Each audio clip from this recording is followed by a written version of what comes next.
25 juillet 1534, Jacques Cartier débarque à Gaspé, au Canada.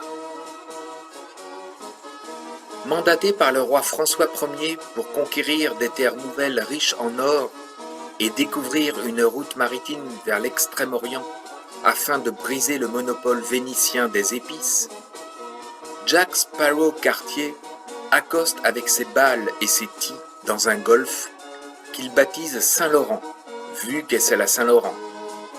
Imaginez qu'il soit arrivé le jour de la Saint-Raymond ou de la Sainte-Ginette. Il sympathise avec les Indiens Hurons amateurs de pierreries et débarque à Mont-Royal, Montréal. Persuadé d'avoir exploré la côte orientale de l'Asie, il rentre en France, fier du devoir accompli, avec pour preuve de ses exploits 2 indigènes dans ses bagages. Vexé d'une part de s'apercevoir que les Indiens lui ont refilé du quartz alors qu'il pensait que c'était des diamants, d'autre part de ne pas être nommé lieutenant général du Canada, Jacques va prendre ses quartiers d'hiver dans sa ville de Saint-Malo et y meurt en paix.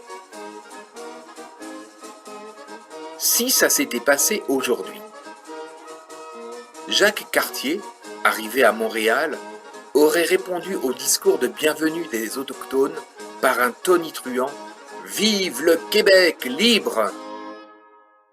À l'occasion de la fête qui s'en serait suivie, il aurait découvert une jeune chanteuse et serait tombé sous son charme.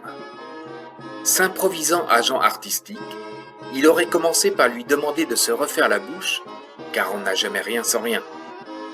Une fois les dents de la pouliche bien rangées, Jacques aurait construit une carrière internationale à sa canadienne, qui aurait même chanté, en canadienne, honneur suprême, devant le pape. Hélas, la cantatrice pas chauve aurait été incapable de tenir sa langue dès qu'il s'agissait de raconter leur vie privée. Ainsi, notre Jacques aurait piqué une crise monumentale en lisant dans un magazine People les confidences de celle dont il était tombé en amour. « Mon chum est stérile, mais ce n'est pas grave, on va aller chez Picard. » Sous les sourires vaguement narquois des autres voyageurs, il aurait pris le premier avion en partance pour la Bretagne et aurait disparu des écrans radars. Il avait en effet sa petite fierté. Pas vous ?